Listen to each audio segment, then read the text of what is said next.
Hello guys, at isang mapagpalang araw ulit sa ating lahat. Welcome back sa aking channel. Punta ko ulit yung aking project sa Valenzuela. So yung mga natitira kong mga gagawin ay yung wiring additional na dishwashing. So ayan, samahan niyo ako. At sa mga bago pong napapadpad sa aking channel, pakisubscribe din po ng aking channel at malaking tulong po yan sa akin. Maraming salamat at God bless.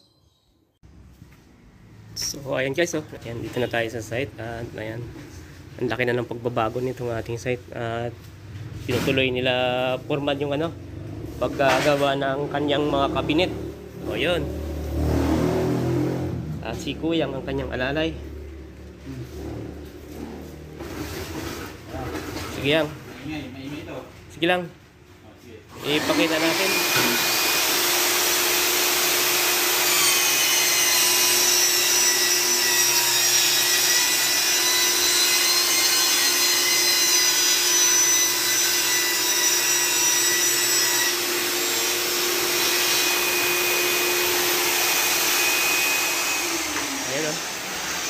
Napaka-high-tech ng kanyang mga gamit. Oh.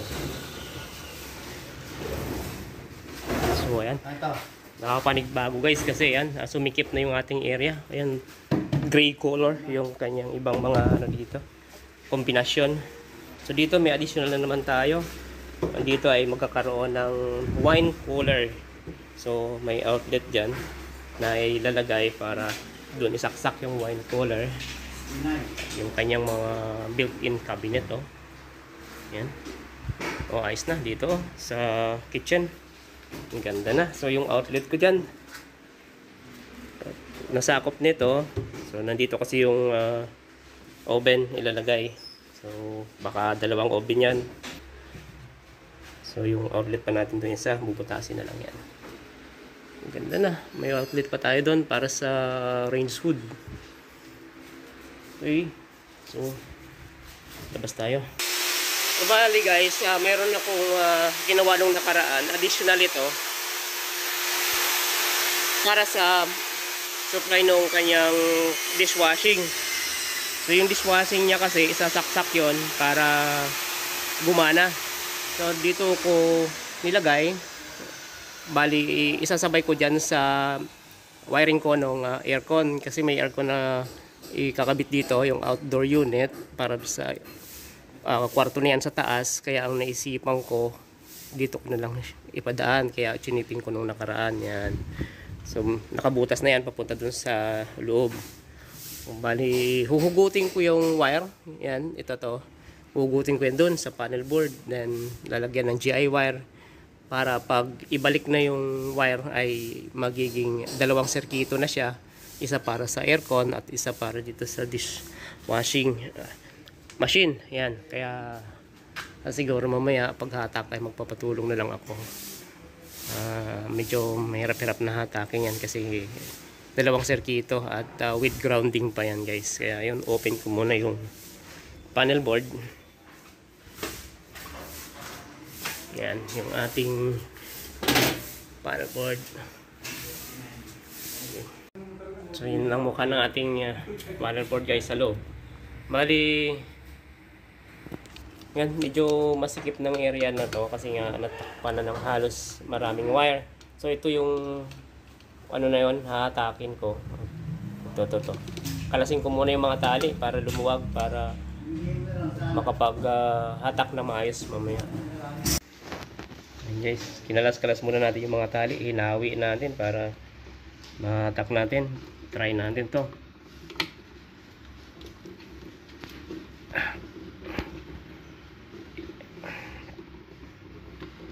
Lumalaban.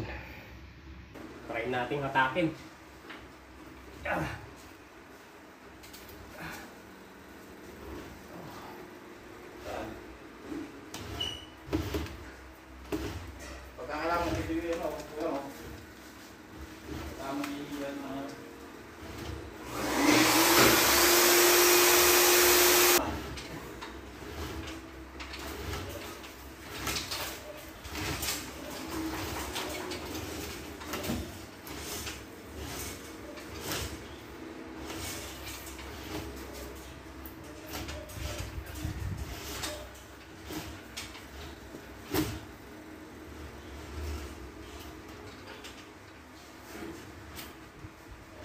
Yan, ayan na, andito na.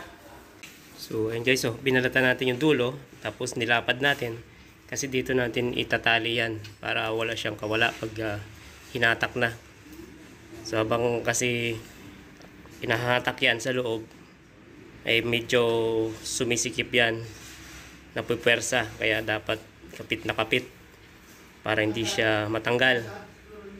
Kasi pag natanggal yan, sayang ang effort. Yan.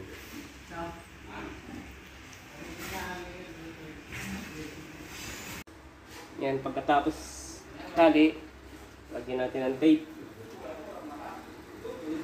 para hindi sumabit yung kanyang strand sa loob ng tubo.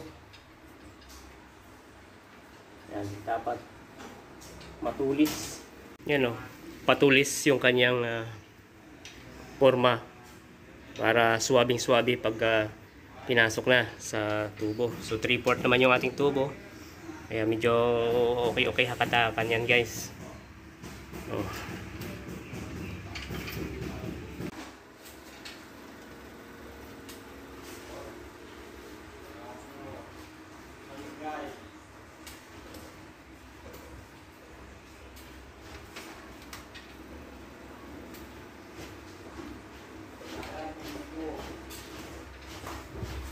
Ben, pwede pa ano doon? Pasaglit. Yun, meron tayong guys, tagahatak na purman sa labas. Oo. Purman yung ating inutusan. Tagahatak. Yeah, yun Okay. Yeah.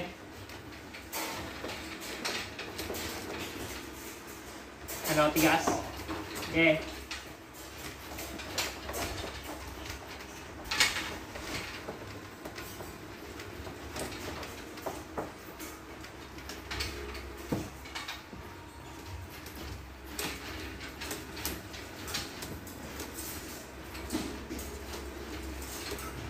Tigas? Sakto lang. Matigas?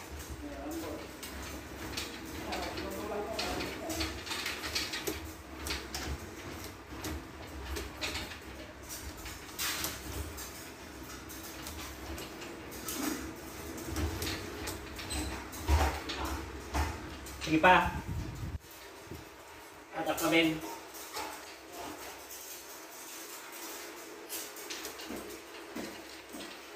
Sige pa. Medyo mahaba-haba pa. Okay. Sige pa. Hatak pa. Okay.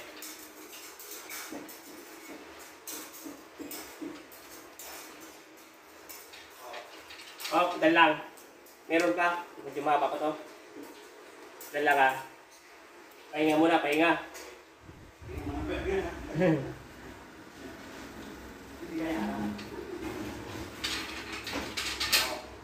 Okay. Okay. Sige pa. Haba pa. Okay. Okay. Sige pa. Sige pa. Okay. Sige pa, Ben. Sige pa. Lapit na. Okay. Sige pa. Okay. Matigas ha? Sige pa. Meron pa. Okay. Sige pa. Dala. Matigas na. Maiksi na eh. Dali lang ha. Okay. Hatak pa. Okay. Okay. Okay. Okay na. Okay na. Ayan. Ha? Papababain ko pa yan. Ako na bahala dyan. Ano na yan. Malambot na yan pababa. Oo. Sakto lang yan ginawa ko.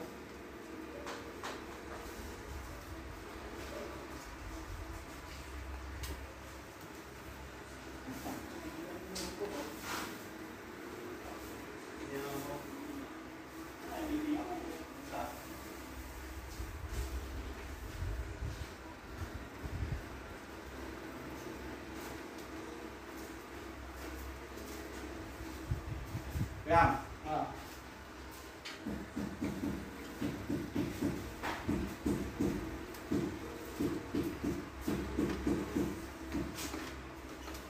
So yan guys, oh. Okay na. May balik na sa dati. So tatalian ko na lang ulit yan para maging okay ulit yung mukha niya. Ayan. So ganun lang. Pag nagdagdag ng sirkito na ipapadaan mo sa ibang tubo o sa dating abang na tubo. So yun guys, andito na siya. Bali, dagdagan na lang natin ng ano yan, circuit breaker kasi mayroon pang bakante yan. Yan, kabilaan pa yan bakante. Dalawang circuit breaker pa pwede. So tatakpan ko muna yan. Ayan guys, ando na yung wire ko para sa aircon. Then yung para dito sa dishwashing ay ando na rin sa loob. Ayan, pasukin natin. So dito yan. Ayan o. Ayan yung wire natin. Yan. So mahaba na. Ayan, pero mas maganda yan. Kasi sigurado yung allowance niya paabot. So mayroon pang backing yan. Ibig sabihin may takip pa maliit na o manipis na ano. Manipis na ano dyan. Plywood. So doon na lang natin ikakapit yung outlet dyan sa backing nya. So tatapat lang natin dyan sa butas. Hindi na ako maglalagay dyan ng utility box. Time check guys, 5:30 ng hapon. Ito, naayos ko na itong para sa abang ng aircon. So bali, antayin ko na lang yung outdoor unit ng aircon dito para malaman ko kung saan nilalagay yung NEMA. Kasi ito, tatlong sirkito yan na wiring para sa aircon lahat. Isa sa kwartong to, then isa din sa kwartong yan, then isa sa baba sa living. So dito yan, naka-expose na lang dito yan. Yan, bali ito yung nakiraan sa tubo ng mga aircon. Ito yung washing machine na saka sa water pump. Yan, kasi ang nangyari niyan doon sa hindi nakanood nung una kong mga upload na video, bakit dito tayo nagpadaan sa washing machine at water pump, kasi nga yung abang dati ay hindi na natin magamit. Ayan, kaya dito na tayo dumaan at dito yung motor niya sa water pump. Ayan, mabuti na lang tinulungan ako ni Bayo, naghatak kanina, kaya mabilis. So binutas ko yung si Parlins ba yun, Bay? Ayan, si Parlins, binutas-butas ko yung gawa ni Bayo. Oh.